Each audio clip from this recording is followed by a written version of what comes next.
Lesson 51, Imaginary Numbers, Product of Square Roots Theorem, Euler's Notation, and Complex Numbers. Very quickly, first I'm going to give you the definition of an imaginary number.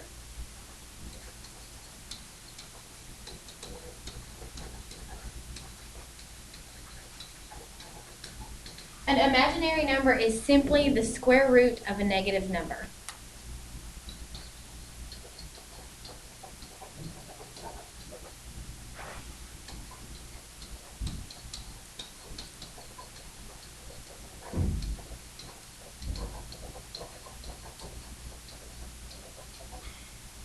It is called an imaginary number because it cannot be located on a number line. In contrast, a real number would be a number that we could locate on a number line. That would be square roots of natural numbers, any natural numbers, whole numbers, or integers. They can be found in number lines. They would be considered real numbers. But an imaginary number is simply the square root of a negative number. Following right along with that is the product of square roots theorem.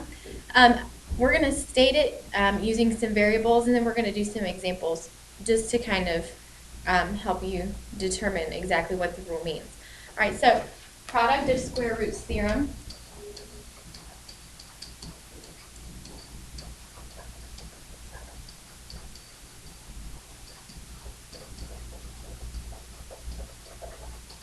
Okay, we know that product means multiplication, so obviously this theorem deals with multiplying and also deals with square roots. Here is the theorem stated. If m and n are real numbers,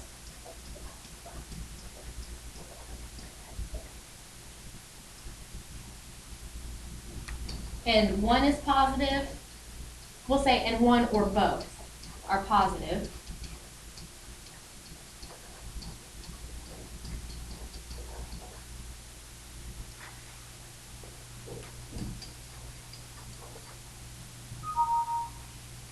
then the product can be stated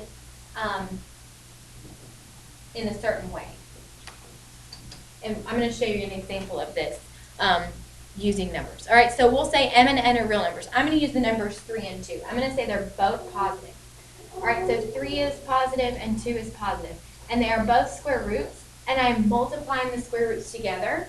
When you're multiplying a positive square root times a positive square root, all you do is multiply what is in the root symbol. So we'd multiply 3 and 2, which is 6, and it's root 6 because they're both roots. Okay, so that would be in the case of m and n are both real, such as 3 and 2, and they're both positive.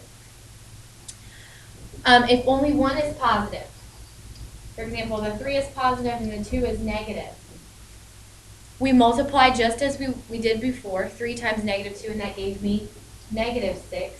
And it's going to be under the root symbol because they are both under the root symbols. Here is where the product theorem changes. This up.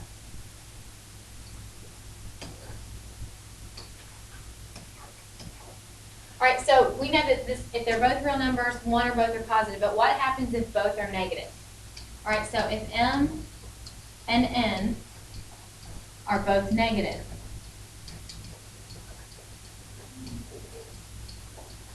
then, all right, so we've got the square root of negative 3 times the square root of negative 2. What would happen is because they're both negative, we don't get rid of the negative, we simply bring the negative outside of the root symbol, and our answer is negative root 6. All right, so if both are negative, the negative becomes outside of the root symbol. If only one is negative and one is positive, then the root is on the inside. Okay, let's do a couple examples. Just to get this pattern in our heads. All right, so if we have 4 and 2, the square root of 4 and the square root of 2, which is, they're both positive. If we're to multiply these, the answer is going to be the square root of 8 because 4 times 2 is 8. Let's do another one. I've got the square root of 6 and the square root of negative 7. One is positive, one is negative. So the negative is going to remain on the inside of the root symbol, and I simply multiply. And if I have the square root of 13 and the square root of 2, and they're both going to be negative. All right, if they're both negative, the negative symbol is on the outside of the square root symbol, and we multiply what's inside to get the negative square root of 26. That is the product of square roots theorem. Because negative square roots are imaginary numbers, they can't be found in a number line, we can't necessarily solve problems in which a negative is in the root symbol. So in order to get rid of the negative symbol, we use Euler's notation. Okay, it looks like Euler's, E-U-L-E-R, but it's pronounced Euler. Okay, so we're going to use Euler's notation. This is, I think it's Leonard Euler was a mathematician, and he came up with a way for us to get rid of that negative symbol so that we can simplify roots. So Euler's notation is this. We're going to use the letter I, and the letter I is going to be equal to a negative root. So, in turn, when we have a negative symbol inside the square root symbol, we're going to replace the negative with an I, and then simplify the root if possible. For example, if I have the square root of negative 13. Okay, well, the square root of 13 cannot be simplified, and obviously we can't have it negative because it's an imaginary number. So I'm going to replace the negative symbol here with an I, and I'm going to rewrite the square root of 13. So now it's the square root of 13I, stating that I is an imaginary number. Let's look at one that could be simplified. If I have the square root of negative 4, okay, it's an imaginary number because we have a negative in the root. So we replace that negative with an I. But the square root of 4 can be simplified to 2. So the answer would be 2I, stating that it's an imaginary number. Let's combine the product of square roots theorem and Euler's notation with the square root of 3 times the square root of negative 2. Now we just talked about how if one is positive and if one is negative, then we multiply the two numbers, and the negative stays inside the square root symbol. But with Euler's notation, we have to denote it as being an imaginary number. So we replace the negative with an I, with the square root of 6I. We're going to expound on Euler's notation, and we're going to solve a problem with complex numbers. All right? Before we start in the problem-solving process, we need to figure out what exactly complex numbers are. All right, a complex number is a number that has a real number part and an imaginary number part. Okay? So it's a number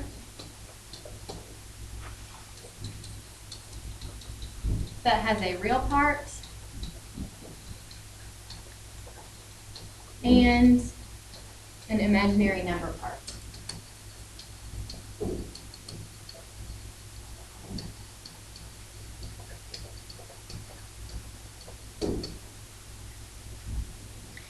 We write the answer to complex numbers in standard form, okay? And when we write an answer in standard form,